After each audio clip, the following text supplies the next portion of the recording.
kalkarmış gibi.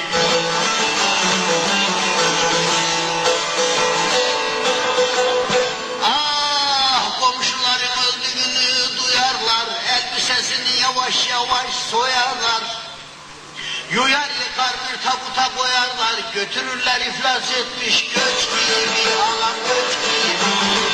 Götürürler iflas etmiş göç gibi.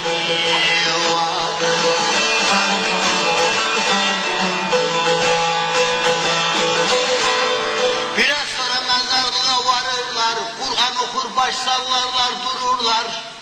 Acele acele toprak verirler, sanki biraz sonra kalkarmış gibi. Ağam kalkarmış gibi, ağam kalkarmış gibi, ağam kalkarmış gibi.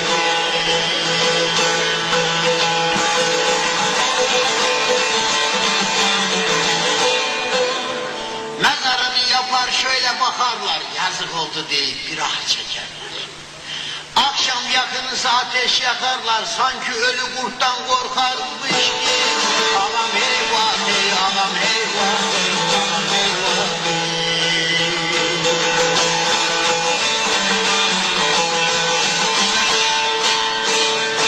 Ah hele kurban dili tutmaz, cevap versin dostuna.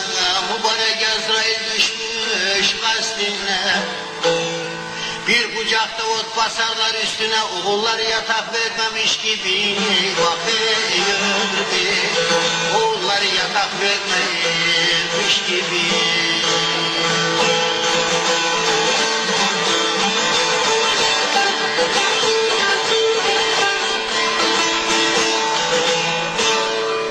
Üç, beş, 10 gün yaslı filan dururlar, yavaş yavaş miras derdi görürler.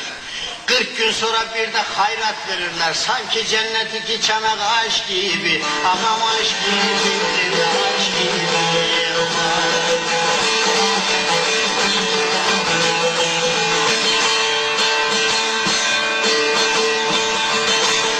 Bakın kaç dakikada oldu olanlar bir türkü boyudur, bütün planlar. 40 gün evvel rahmet olsun diyenler avradına dolanırlar kuş gibi. Ağam kuş gibi, kuş gibi, kuş gibi.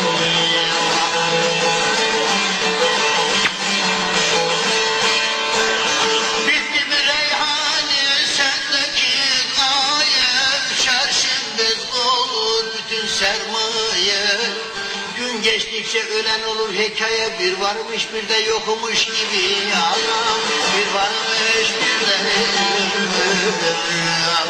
yokmuş gibi.